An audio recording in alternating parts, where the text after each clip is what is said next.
Instacart is on a mission to have you not leave the couch this basketball season. Because between the pre-game rituals and the post-game interviews, it can be difficult to find time for everything else.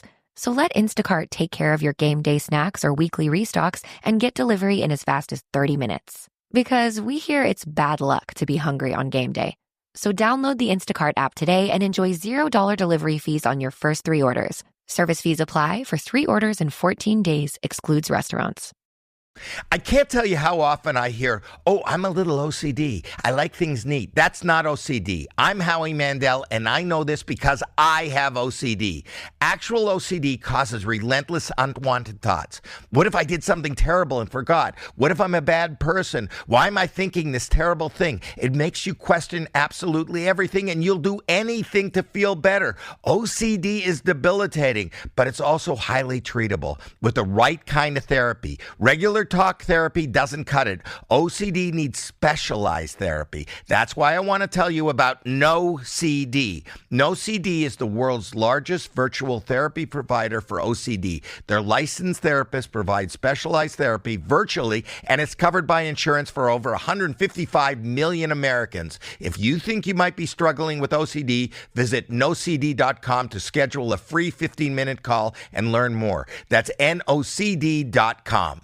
So let me just start this by saying, I love my husband. However, when it comes to our sleeping preferences, we couldn't be more different. That's why the Sleep Number Smart Bed has totally changed the game for us. Ever since we got it, we both sleep through the night at our ideal firmness and wake up feeling refreshed and resentment-free. Seriously, once we both found our ideal sleep number setting, we just dial it in and let the bed adjust to our bodies throughout the night. Plus, our Climate Series bed keeps us nice and cool through those warm summer months. Why choose a Sleep Number Smart Bed? So you can choose your ideal comfort on either side. And now get early access to Memorial Day deals. Save 30% on our most popular smart bed. Exclusively at a Sleep Number store near you. See store or sleepnumber.com for details.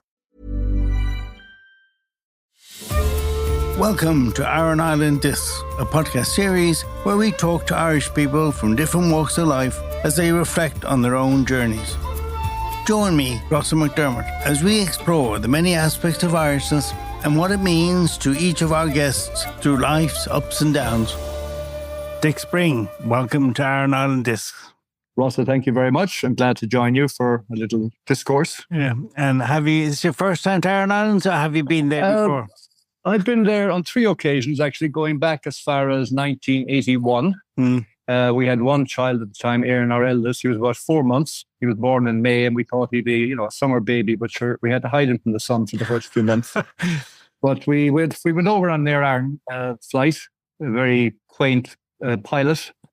He said, I'm not sure which runway I'll use today and which terminal we're supposed to go into when we landed in the field. Yeah. And that was a lovely trip, just an August weekend. And then a few years later, we were on holidays in Connemara and Ballyconneely. Yeah. And I took Christy's parents, Walter and Marion Hutchison, out to the Aran Islands with 2 of our kids who were about 6 and 8 at the time.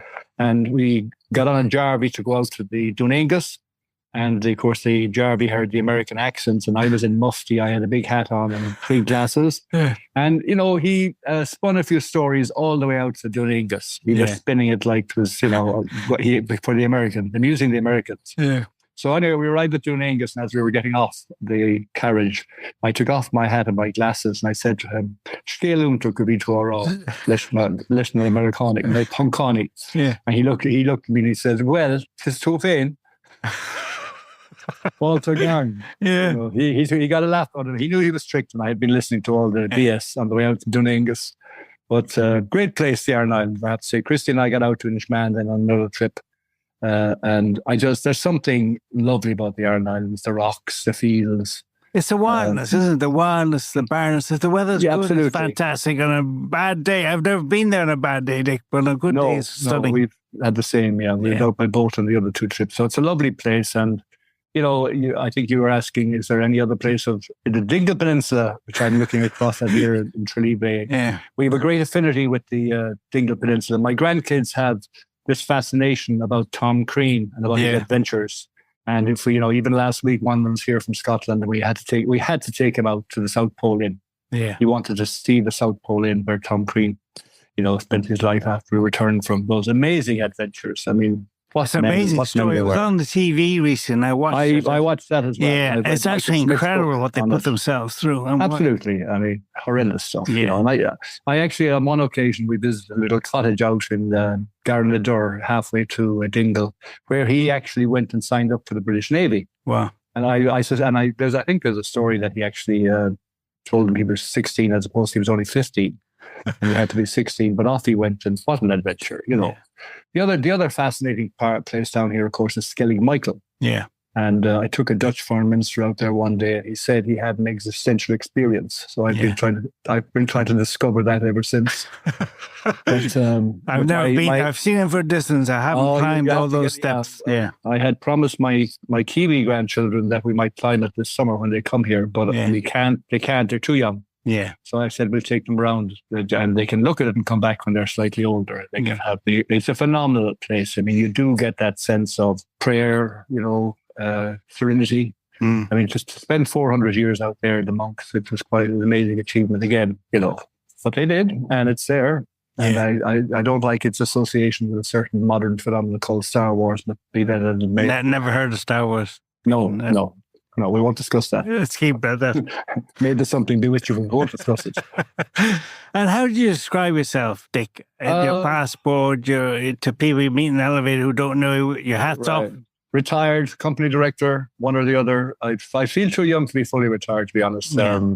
We were landing abroad one day, and I was filling in the immigration or the customs form, and I just put down director. Yeah. And this lady beside me said, "Oh my God, you're a film director?" I said, "Not quite. Not quite." Yeah. But I still doing a bit of work. I mean, I enjoy being engaged and helping people do a lot of stuff quietly. Yeah. Love helping youngsters get through education and stuff like that, Very important. My father was a great believer he left school at 14, and I actually saw the roll book one day, and he wasn't at school too many days. And you're always destined to follow in your father's political footsteps, you think? I think it was sort of, from the age of about 14, I used to go out speaking publicly for my father outside churches. Mm. I had that, then again, I thought my father was a Tom Crean. He was my hero, Yeah. All Ireland medals and managing to hold the seat for Labour in quite a hostile territory at times for 38 years, some achievements. But he was a great man. He was a great father. Both my parents were great to us, actually. My mother went to secondary school in Mount Sackville during the economic war, which we've never really figured out how they were able to do that, particularly with scholarship. Yeah. And she would have loved to have done medicine. But, from a 50-acre farm in Lixnaw in County Kerry, which was really subsistence farming, yeah, there was no way she was going to go to university, so she became a psychiatric nurse in Killarney. And I often tell people the story that my parents actually met in a mental institution. My father was organising the nurses into the Irish Transport and General Workers Union, which I thought was the only union in the country at the time, because it dominated in Kerry anyway. Yeah. Went to a meeting in Killarney to organise the nurses, and got talking to an Anna Lane from Lixnaw, from Garnagur and Lixnaw, and turned out that she was cycling home that day as well. So he said, "Sure, we might as well cycle together."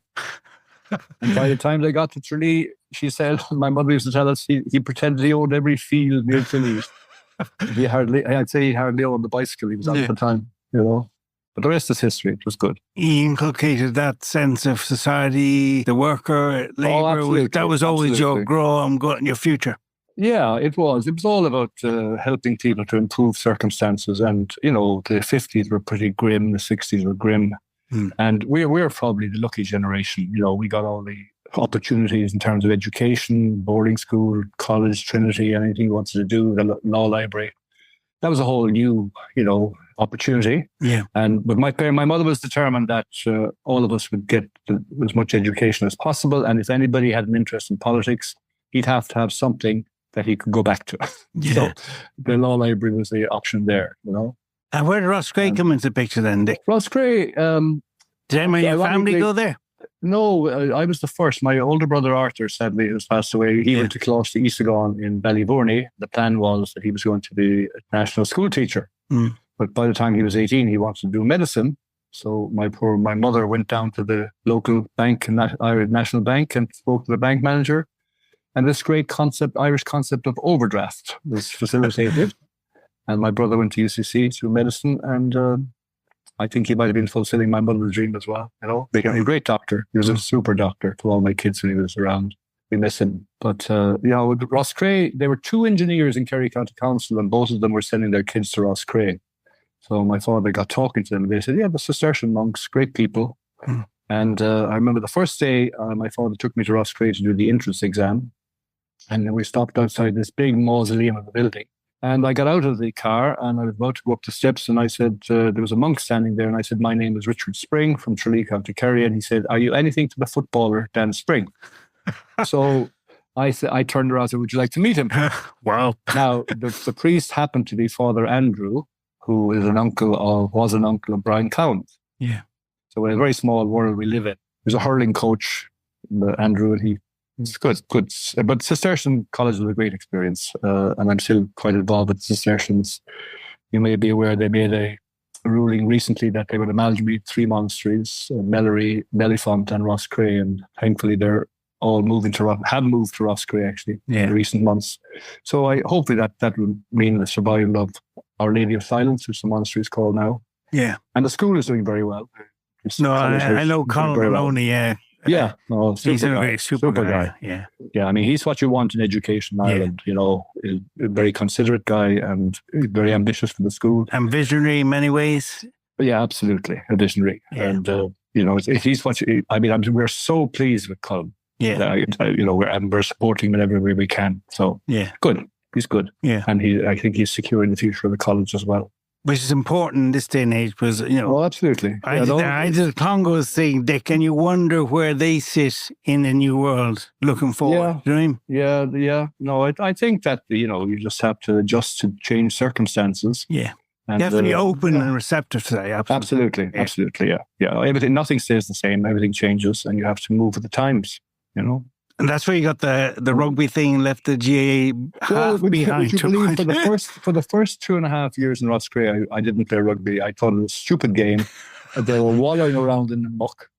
And the scores were 3-0 or 6-3 in those days. Yeah. And I played hurling. Those are the other option. And by my third year there, we were out of all the hurling competitions by about November. Yeah. So one of my good friends, Sean McCann, who afterwards became Chief of Staff of the Irish Army, said to me, why don't you try the rugby? We don't, in the hurling, you go for a cold tap in Mount Rat to wipe the cow down off your legs after a match. And Sean McCann said to me, we go to Donnybrook, hot showers, and then we go to the Cassie Hotel for a big feed. So I went out, and in the small world we live in, there was a guy called Mick Sherry playing it out half for the team, and the priest said to me, you're a better footballer than him, so Mick, you're going to the forwards. And I went to junior and we played 3 years rugby then. Then the rugby became an obsession for the next 15 years of my life. And you enjoyed that, yeah? Yeah. No, it was great camaraderie and great people. I still bump into guys I played with, and there's great camaraderie there still. And there's also great, I suppose, discipline, in terms of getting out of bed on a Sunday morning for training on the rolly meets in the college park. There were a lot of Sunday mornings you thought twice about it. You had to be home by 11 in the morning. For training, yeah. And you win the colours, you did? We won. We had been beaten 4 years in a row. And we were getting a bit desperate.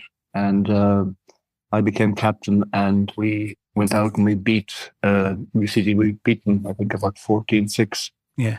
And I got the most sincere punch I've ever received in my life from the one Mick Sherry. Well, no, I deserved it because I think I was kicking Paddy Boyle. I was beating up one of our guys on the ground. And he lifted me off the ground, the punch. I never saw it coming. And the French referee had a real decision to make. He could have put the 2 captains off. Mick was captain of UCD and I was captain of Trinity. But the French referee, whom we believe had about 23 gin and tonics the night before, very understanding man. Yeah. Luckily he didn't send me off because my mother was in the stand. She probably would have come down and slapped him with her umbrella. And we played on anyway. But the program for that colours match had Michael Sherry, educated Cistercian College, Roscrea. Dick Spring attended Cistercian College, Roscrea. Yeah, very unfair, wasn't it? It was, absolutely. Yes. No, the first college I went to was the 77 when John Telford was sent off at Turners. The first, that was Donald's fault. Yeah. Donald had him so motivated. I was sitting beside the provost that they actually, the provost lines, FSL lines, the historian. That's right, yeah. I think he was a bit upset that the game became so physical. Yeah. I used to say to Donald, you're entitled to elegant violence. Did you understand that? Did Donald understand that? Donald was good. He gave what he got. Oh, he did. Yeah, you'd have to forward in those days. I mean, the poor second rows of the props used to get killed in the scrums in those days, and nobody ever did anything about it. Well, no, but Eswick had a huge hurrah with the scandal of Telford being sent off in the cup. Oh, yeah. That was the first time, only one ever. And poor John, in fairness, it's never got over. A real gentleman. Yeah, exactly. I believe it's totally out of character. Yeah, totally out of character. Yeah. Anyway, it all started for me in Strand Road. Yeah. House on the street, which my parents have rented for about 20 years. And you are the oldest, aren't you? No. I'm number three. I'm number 3 out of 6. So sadly, 3 of my siblings have passed away. Arthur, 2 sisters, Kay, and Maeve. Yeah. And there are only 3 of us left now. So I'm the major domo for Donald and Noel and the family. Yeah. So we were brought up in quite a small house, and my mother was always inviting cousins in from the country who wants to go to school in Tralee. So I said, ask our father, where did you sleep? He said, cousins down the bed anyway, across the bed. My father was one of 14. Living in a very small house in Carolina. So I said there was. When you think of the kids, I see my grandkids nowadays, their own bedrooms, and the comforts of life. And I mean, in my time, you shared beds and bedrooms, but that was the way it was, and nobody was any worse off for it. Yeah. And we all, we got our education started with the Mercy Convent in Tralee, and there was a great nun that started us all off, Sister Fabian. She was a stalwart of education in Tralee, and she was very nice to the Springs because her surname was McAllister. Yeah. So she had to be careful.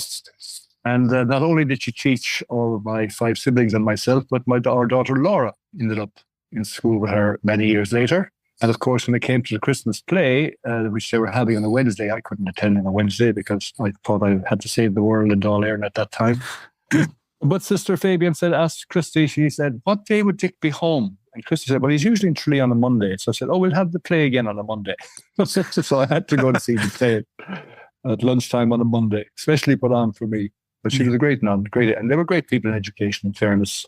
People give out about the religious orders, but if we hadn't them in education... No, we wouldn't have hospitals without them, we wouldn't have schools without them. You have to bear that in mind. So people get on the wrong end of the stick in that because you wouldn't have any infrastructure. It's a bit like the health services, 90% of it's a good story, and unfortunately, some bad stories dominate. Yeah. But that's the nature of life. Well, bad news always travels better, doesn't it? Well, yeah, good news doesn't sell. I mean, there was a survey done in, I think it was Rhode Island one time, and apparently the guy they were improving the tax regime in Rhode Island, and they had publicized it 10 times and nobody was aware of it. Right? Whereas if you did it the other thing, they'd know it before you. But anyway.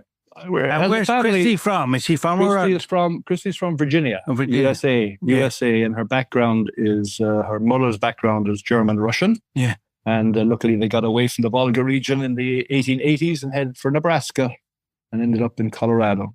Wow, and nice. Her father was a mix of Scottish and Italian, and I think we're close to discovering a small bit of Irish 9 generations ago. Yeah, the Protestant bishop in Castlebar.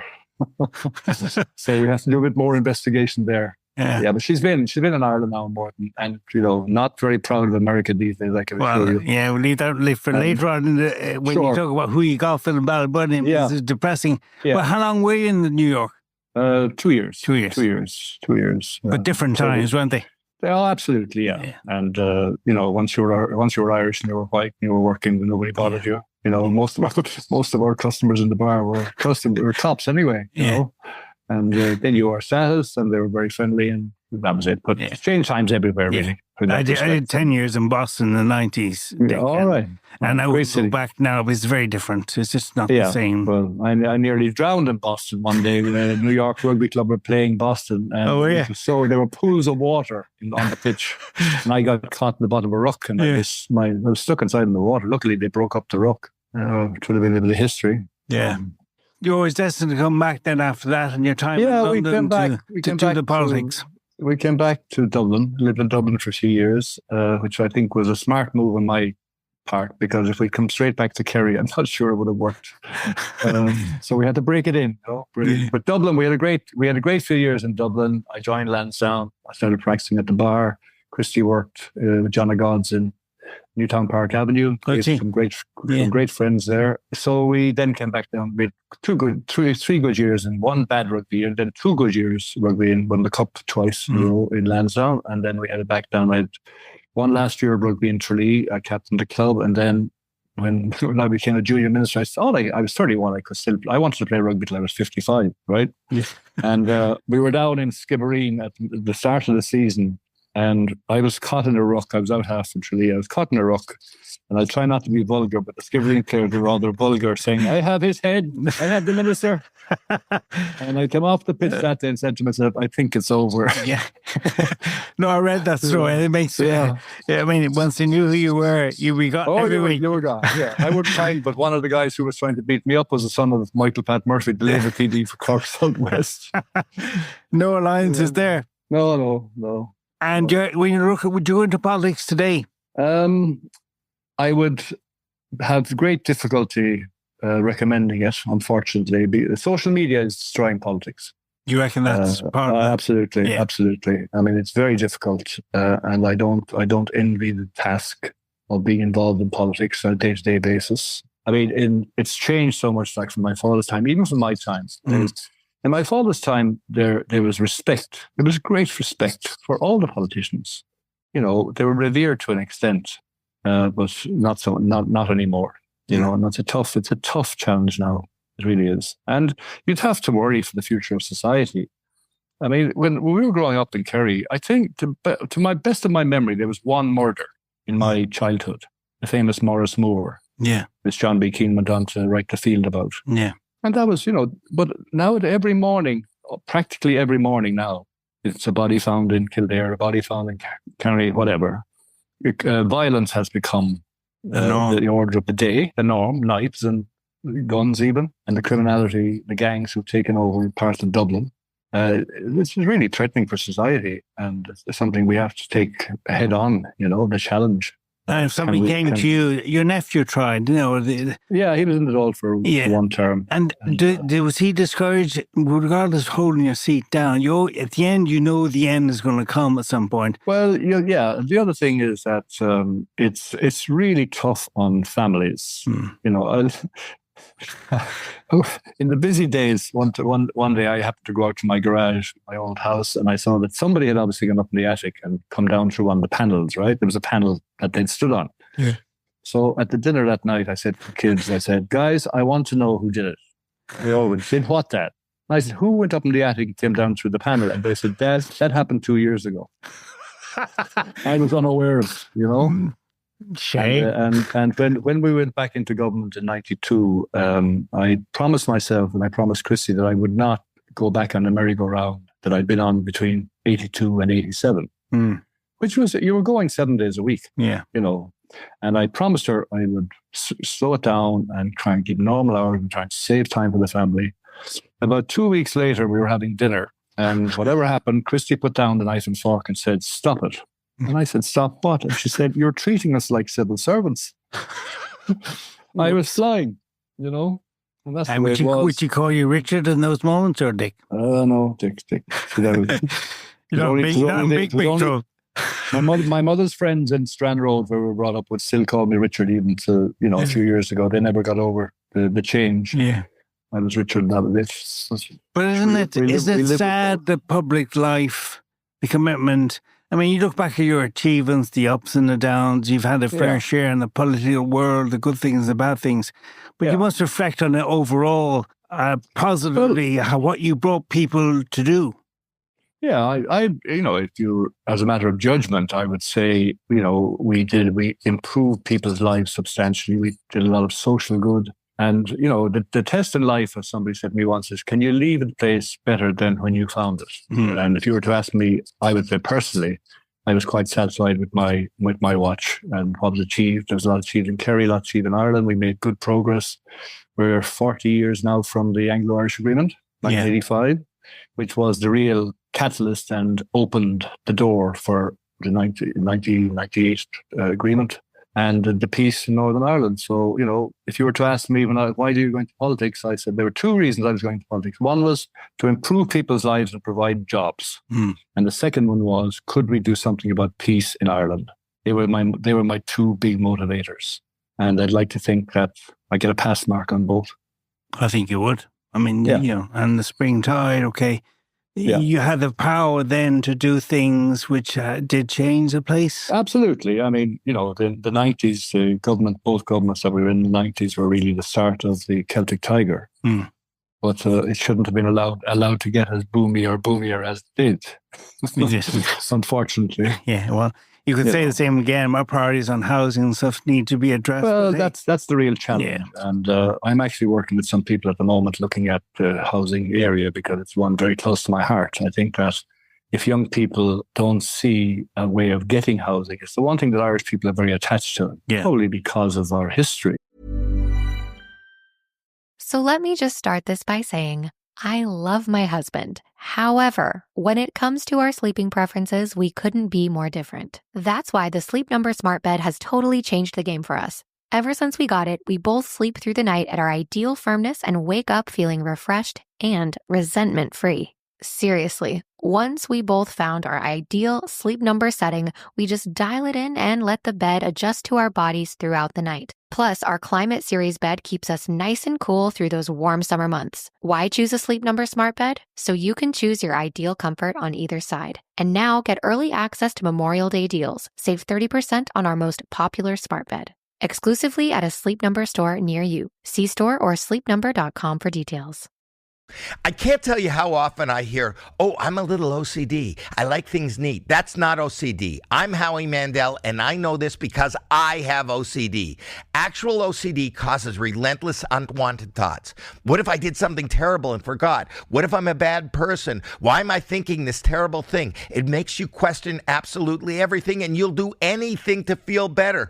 OCD is debilitating, but it's also highly treatable with the right kind of therapy. Regular talk therapy doesn't cut it. OCD needs specialized therapy. That's why I want to tell you about NoCD. NoCD is the world's largest virtual therapy provider for OCD. Their licensed therapists provide specialized therapy virtually, and it's covered by insurance for over 155 million Americans. If you think you might be struggling with OCD, visit nocd.com to schedule a free 15-minute call and learn more. That's nocd.com. And, it should be affordable. Personally, I'd like to see them appointing a housing czar and give him huge powers to get stuff done. Because I was listening to somebody on the radio 2 days ago saying it would be 5 years to deliver a house in Ireland at the moment, which is absolutely crazy. Mm-hmm. You should be delivering a house in 6 months from planning to building it. And, it's very dispiriting for young people, and it's very spoken about a lot at the moment. If you're in your late 20s, 30s, still living with your parents, you should be. I've a daughter who's just gone to Australia, and, he can't afford her, but there's a lack of. Well, she won't be buying a house in Sydney. Sydney, not really exactly, but there's no hope here to really save the money for a purpose. Well, this is and we've got to, personally, I would get the local authorities back involved again. They have a lot of land and get them to put their land on the market, even if it drops the price of everything. If the value of my house drops by 20%, does it matter? No. Yeah. But we've got to get the housing accessible to young people. I mean, the fact that people who are, I reading something recently, somebody on 100 grand can't get a mortgage. Yeah. I mean, that's madness, absolute madness. And we've got to, we're not a stupid race. Yeah. We should be able to find solutions. And I just hope that I think we've done too much dabbling in the last few years with various schemes, the add-on schemes. There are too many. We need to just flood the market with property, and get people building again, and get the local authorities involved. Yeah. Give people hope. Yeah, absolutely. You have to have hope. And being Irish abroad, Dick, and being Irish here, are they similar things or very different? I think, they're probably different. And also, when you say abroad, it would depend on where you are. Yeah, so in terms of UK and America. in the UK, I mean, I went over to the UK the night before. I landed in Houston Station the morning after the Birmingham bombs. Yeah. Right? We were not popular in the yeah. UK at that time. Yeah. And it was a very grim time. You kept your head down. Yeah. I went out to play for London Irish up in Camberley. And the abuse we got from the sidelines, and the irony is that there wouldn't be anybody in London Irish who would have any time for the IRA or what the IRA were doing. Correct. But yet, because we had green jerseys on and we were Irish, we get dogs abuse from guys drinking beer outside the clubhouse in Canberra. Never forget it. And then, a different situation completely when you go to the States. Yeah. Where we're obviously always very welcome and great respect for the Irish and great connections with the Irish. Again, it's a different story now, in the States. But people when they heard I was Irish, they all, you get, are you a supporter of the freedom fighters? Can you tell us a bit about Irish history? And I used to say, well, I can go back to 1169, where it started with Norman invasion, and of course they lose interest straight away, But Irishness is a very wordy idea, and but historically it's a very complex and complicated one, I mean, our family came from Lavenham in Suffolk in 1582 to Castlemaine, but we made a very quick decision, or our ancestors, that they'd become very Irish. And they took the wrong side in the Devon Wars. And we became small farmers rather than big landowners after that. And what an amazing part of history is how our antecedent didn't lose his head after he was actually taken up to Limerick for cross-examination, expected to be executed. But for some reason, they said to him, go home. And you made a mistake and don't do it again. So then that led to the Spring family surviving, thankfully. As resilience, do you think something very Irish in that sense? Yeah. The resilience is, it's probably a historical concept as well, because, when you think of the history of Ireland, it was a very tough history, repression, and the Ireland had to fight out of that. We had to, when you think of the penal laws and the fact that Irish Catholics were deprived of everything up to Daniel O'Connell's time. And it was an impoverished state, really, despite the efforts of the various O'Neills and O'Donnells and down through history. And I think the Irish people just developed this resilience, which, has turned the state around and made us into kind of a very prosperous state. Before we joined the EEC, the GNP of Britain and the income per capita was much higher than Ireland, and we just took off and passed them out, and hopefully the difficulties at the moment that we're facing with the tariffs won't change that. Yeah. So we've solved one side of the equation, but unfortunately the other side is the housing side, and that's the one that needs to be addressed. And being Irish is important to you. It is. It's very important, actually, yeah. And you were Minister for Foreign Affairs, so you had to go around and do the official bit, but deep down you have that understanding of where we are in the world. Absolutely, yeah. And I was hoping that we would develop, we have to have an Irish identity which is inclusive and respects all the identities and traditions on the island. And I think we're a long way away from that. I don't think people understand, and we've got to go a long way in that to achieve that. But also, I was hoping that we would be developing more of a European identity. As part of I'm a great believer in the European Union, even though it's probably moved too fast in some instances to bring in countries. But obviously Brexit has put a scupper on that. And if you were to ask me, one of the worst things to happen in my lifetime is Brexit. Correct. It has changed the whole agenda, even though in fairness to Keir Starmer, I think he's actually realising that he needs to be closer to Europe. Yeah. And, in this geopolitical world we live in, we need a strong Europe to defend ourselves. Yeah. Not a broken up Europe. And Britain, obviously, from a defence point of view, is very important to Europe. And would you be optimistic overall about where the world stands now? You have to be optimistic. Yeah. People generally are good. I don't understand the war in Ukraine. It's also a very complicated history. Ukraine, Russia, Lithuania, all those countries, Poland, you read about their histories, they were all intermingled at one time, and Ukraine was part of Greater Russia. Very complex, but hopefully it will end. I mean, wars ultimately solve nothing. And I just wish that the United Nations was stronger and would be able to intervene faster in these situations and stop the wars, and let the Chinese do what they want, let the Russians do what they want in terms of their own nation, let Europeans do for Europe, and let the Americans, this Make America Great Again just makes me sick, to be honest. I mean, it's so daft and so unrealistic. Great. So simplistic. It's so simplistic, verging on stupid. Yeah. And I like America. I like Americans. We have some great friends and family. But how can you negotiate with a guy who, he says one day that Zelensky is a dictator. Dictator. Zelensky, dictator. And the next day he's asked about it. He said, did I say that? Yeah. Well, you can't do business. No, it's bordering on the childish at times. Childish. Yeah. Absolutely. And in terms of your toughest moments, was it lost your sister, Dick, or things you had to overcome? Was it a sporting thing? Was it a personal thing? My biggest adverse thing in my life was on the way to Dublin on the 15th of December, 1981.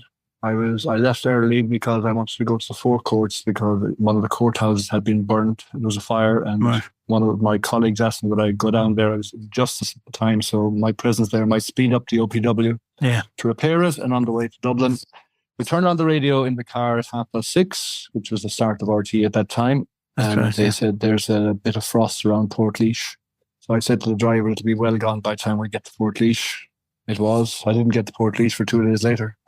Wow. We had a very bad car crash in Neenah, and people one man sadly lost his life, and 3 others, myself included, and my driver, seriously injured. And that put a challenge for everything ever after.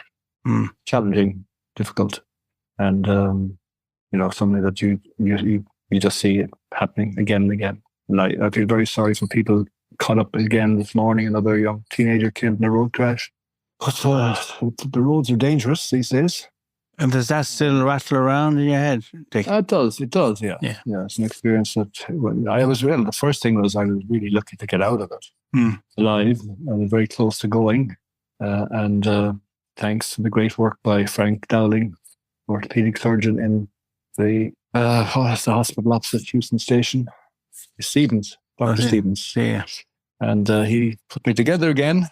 My back was completely shattered, my lower back, and thankfully he put me together. And thanks to a few interventions since then, I've been able to live reasonably, give or take the aches and pains, reasonably normal life. But ever grateful, when you come through an experience like that. But you still carry the memories, the guilt, the association, the negatives. Yeah. The mind is a funny thing, isn't it? Oh, yeah. Now, physically, your back still gives you trouble. It does. I was with my consultant rheumatologist in the Bon Secours in Tralee 2 days ago, and we're still trying to find the magic drug to kill the pain. So they're experimenting with me for the last 2 or 3 years. And I keep, you have to be optimistic. I'm in a lovely situation. I have 9 great grandchildren, and I want to spend time with them. And we'll have them all in Ireland. We'll have them all together in the summer. It'll be great fun. Yeah, but it's great. Any sports player will tell you the beauty of being able to do that. Your knees, your hips, your toes. It's in itself it's a miracle. You don't have to have an accident to do that. Just surviving those injuries from soccer, particularly. Yeah, but the grandchildren, when they want to play soccer around, I have to explain to the guys I'm 74, not 24. They don't take that into account. They don't care. Absolutely not. They run rings around me. They're great. We had one guy from Scotland. He'd run forever.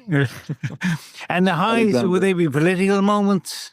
They're not. I suppose. Is politics contextualized into a box for you? Of the only part? Well, you have to, in a sense, and it was a great, I feel very privileged to have had the opportunity to represent Kerry first for 22 years, and then to be, when I was elected first, my father was in the Dáil for 38 years, and he was a junior minister, as they used to call them, a parliamentary secretary in those days, for about a year. And as a Labour rural TD, I said if I ever get into government, it'd be a privilege. You're thinking in the Labour Party you might get one shot at it. Yeah. Well, as it turned out, I got 2, and I feel very privileged for having 10 years in government. and working with my fellow politicians, as a driven to, and politicians get criticism, but in fairness, I think 90% of politicians want to do things for their country, for their people in a genuine way. But they always attract criticism regardless. But you're right, the workload, unseen most times. Instacart is on a mission to have you not leave the couch this basketball season. Because between the pre-game rituals and the post-game interviews, it can be difficult to find time for everything else. So let Instacart take care of your game day snacks or weekly restocks and get delivery in as fast as 30 minutes. Because we hear it's bad luck to be hungry on game day. So download the Instacart app today and enjoy $0 delivery fees on your first 3 orders. Service fees apply for 3 orders in 14 days, excludes restaurants. What if I told you that right now, millions of people are living with a debilitating condition that's so misunderstood, many of them don't even know that they have it? That condition is obsessive compulsive disorder, or OCD. I'm Dr. Patrick McGrath, the Chief Clinical Officer of NoCD. And in the 25 years I've been treating OCD, I've met so many people who are suffering from the condition in silence, unaware of just what it was. OCD can create overwhelming anxiety and fear around what you value most, make you question your identity, beliefs, and morals, and drive you to perform mentally and physically draining compulsions or rituals. Over my career, I've seen just how devastating OCD can be when it's left untreated. But help is available. That's where NoCD comes in. NoCD is the world's largest virtual therapy provider for obsessive compulsive disorder. Our licensed therapists are trained in exposure and response prevention therapy, a specialized treatment proven to be incredibly effective for OCD. So visit nocd.com to schedule a free 15-minute call with our team. That's nocd.com. Well, absolutely. It's continuous.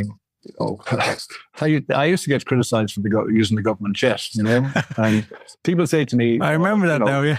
Yeah, what was your busiest day? My busiest day was, I had my breakfast in Sarajevo. Yeah. I had my lunch in Zagreb. I had my dinner with a tyrant called Milosevic in Belgrade. And I went to bed in Athens. All right, try doing that on 150. Yeah. You'd be still traveling. I'd be still traveling. Yeah. I would. And was the golf with the former President Clinton a highlight? Do you both play mulligans, or was all kosher? It was that became a kind of a strange game of golf, to be honest. Yeah. He was to play with me on the first trip to Ireland, but they were sending troops to Bosnia, so it would have been very inappropriate for him to be on the golf course the day troops were leaving Frankfurt for Bosnia, so that was cancelled. Jean Kennedy Smith came in to me about 2 days before he arrived, and I knew by her face. I said, okay, we can play some other time. Yeah. So we got to Ballyboyne eventually, which was great. The only thing, of course, that I don't think they've ever forgiven me, my own club here in Tralee as well, for not bringing him to Tralee. I was hoping to do that, but I don't think Bill Fenton will play golf in Ireland. Yeah. Again, unfortunately. Yeah. But it was huge, and the whole security was huge. And it was meant to be a 4-ball, but for some reason it became a 5-ball. Of course, Christy O'Connor Sr. became the kind of consultant. Yeah. And great fun. I loved Christy. Great man to tell a story. It was, yeah. But originally... so it was you, Bill, and who else? It was meant to be Tom Watson, and I used to play with Christy O'Connor. All right. That was the original 4-ball. Yeah. It should have been sensational, but that got lost in the haze. Yeah. And I said to Brian McCarthy, the captain of the club at the time, I said, Brian, just keep the head down now and we'll get you playing golf for the President of America. Don't say anything to anybody. And of course, Fianna Fáil weren't going to let me walk down the first fairway at Ballyboyne with Bill Fenton without a Fianna Fáil present. And Charlie McCreevy, who's a good friend of mine, Charlie was playing with us as well. Yeah. And but it was a few days before the actual game, one of the Americans walked in to the then secretary of the club, the late Jim McKenna, and he said to Jim, you got to bounce the captain, right? You got to bounce the captain. And Jim McKenna apparently said to him, this is a private club. We could bounce the president. And I got called in to sort out the row. Yeah. And I was trying to maintain my relationship with Ballyboyne, maintain my relationship with Clinton. So we had a 5-ball. So you're good at these alliances. You're good at these coalitions. It's in the blood. Oh, well, I was in a meeting in the cabinet room in South Africa one day with the clerk and his foreign minister, and he said, we shouting at fucking X, and he said, I understand that you're an expert on coalitions. Can you explain? was just before they was in their first coalition with Mandela. Yeah, Mandela. Yeah. And that was Fexco O'Brien. You're talking about the same Fexco O'Brien, are you? Sorry? Is that Fexco O'Brien McCarthy, was it? No. Different Brian McCarthy. Yeah. Brian McCarthy, a lovely man, school teacher from Ballylongford, and played a lot of football, Shan Rangers. Great guy. And the other Brian McCarthy I mentioned, Fexco, of course, is one of Kerry's finest, even though he was born in Cork. Entrepreneurs and business developers. He's done so much for Kerry. An amazing man. No, I remember when that started up in the 90s. Someone said, this is what it does. Yeah, this is what it does. I said, geez, that won't go anywhere. And look what I know. Well, they survived in a caravan in back in Brian's house for the first few years. Yeah. And of course, when Kerry Group was started, because Dennis Brosnan and his two guys were in a caravan over and he stole. So it became the motto in Kerry: if you want to have a successful business, start in a caravan. Great stories. You must be proud when you look at things like Kerry Airport and the progress made, and the Wild Atlantic Way, and how Kerry has become not that remote place in our time, 5-6 hours by car. I just regret that we didn't do more in terms of their bypass and bypassing Newcastle West and Abbeyfield to open up the kingdom completely. But that, they're all those things that there has started, and the other two are in the plan by the National Roads Authority. So I don't know if they'll be done. I don't know if I'll be travelling to Dublin fully on motorway, but somebody will. The next generation will. Yeah, it's all good. And so music that you've travelled with you, Dick? I listen to music even when I cycle my bicycle on the Greenway. I put on Lyric FM, Marty in the Morning or George Hamilton, great stuff. But there's one song you were asking me for my preferences by a guy called Labi Siffre. Yeah. Something Inside So Strong. Oh, yeah. That was inspiring the Labour Party. We actually used it at one of our conferences, and I have a big attachment to that song. But the other one I'd be very attached to is a song which I hear Paul Robeson singing regularly, is Trees. Mm. And Trees is one that my father used to sing. And of course, after a few drinks, he was well prompted by my mother. So, a great song, Trees. And Robeson does it very well. Yeah, I listen to a lot of music these days, I have to admit. And quotes? Enjoy. Have you any particular quotes? The old Dostoevsky. Oh, that one, all those Russian guys in my Trinity days, but he is, you're very highbrow doing Dostoevsky in terms. Oh, yeah. And Kerry, the second half of a man's life is made up of nothing but the habit he has acquired during the first half. Yeah, I think it's very good. I never heard that before. Yeah, and the other one I came across recently, in terms of reading, we're such a great country for writers and poets. And I'm glad I had a relationship with some of our great poets like Brendan Kennelly and Paul Dirk and Seamus Heaney, personal relationships with them. And I have letters from them, which I have in my study. And they're great, great moments. And then the writers, from John Banville, Colm Tobin, Colin McCann, Joseph O'Connor, Roddy Doyle. I mean, where would you get it? Yeah. Great stuff. And I would have been a great fan over the years of Oscar Wilde. And I used to treat my kids to lots of quotations.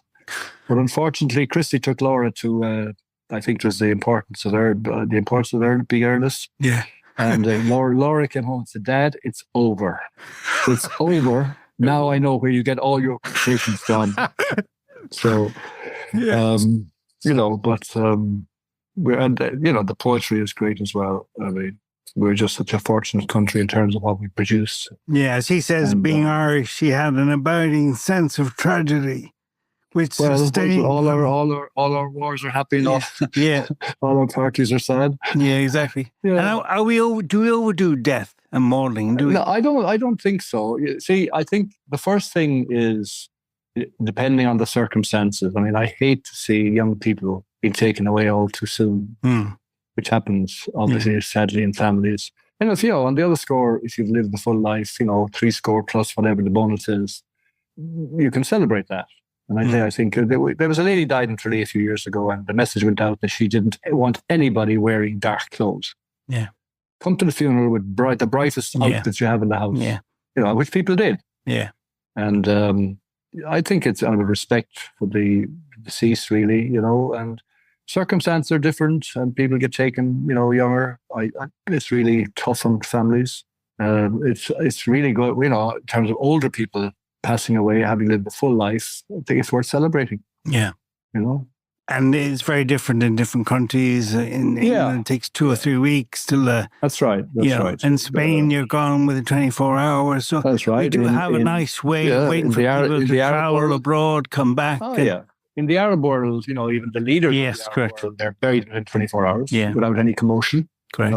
Yeah. And it's different in every country, but no, I think there's respect in Ireland for the deceased, and I wouldn't like to see that going, to be honest. Yeah. And are you optimistic about the future in Ireland and other places? You have to be. There are huge challenges facing us as a society, from the criminality to the drugs problem, which I'm really worried about, I have to confess. And do you think it's a stronger police is the way to go, or is it education thing? Education has a big part to play in it, but also I think we're very vulnerable to the stuff coming in from South America. Yeah. We probably have to up our protection in terms of detection, even though the Coast Guard and the police, Navy have done a good job in recent years, but how much of it are we stopping? But back 30 years ago, if middle-class people wanted drugs, they were going to get them. Yeah. But since then, it's just pervaded society, and unfortunately, young people are getting caught into the cycle. Why can't they just have a few pints and fall asleep like we used to? Yeah, in the PAV or somewhere, In the absolutely. The Lincoln Inn. The Lincoln, that's right. Yeah. It's very fancy now, Dick. It's a fancy place. I took this in there recently. It's lost. It's lost for me. It's lost what it used to be. They wouldn't give us an after-hours drink in there. See, Paddy Murphy was the man. And then about a week after I was elected to the Dáil, I invited some of my rugby colleagues to meet me in Lincoln. And about 11:15, Paddy sidled over to me and said, "Oh, Deputy, by the way, if you'd like an after-hours drink, you can stay here." I said, "Paddy, you wouldn't give it to me when I wanted it." We're not staying. Yeah. And is there anything, last question, Dick, you'd change if you had the chance to do it again? I would do it again, but you have to understand, you do things in your 20s, 30s, 40s that you won't do in your 60s and 70s. I mean, I often drove up and down to Dublin 3 times a week. Yeah. Now I have to think about it. Yeah. I don't particularly want to drive to Dublin on my own. I'm very happy Christy comes with me. We share the driving. Yeah. Just leaving here now to do 300 kilometers it would be a big challenge, whereas 30 or 40 years ago, you didn't blink. Yeah. Had to be done. 5:55, the clock was set for, and off you went. Don't have to set the clock anymore, thankfully. Yeah. Dick Spring, it's been a pleasure talking to you, and thank you for joining us on Aran on this. Thank you very much.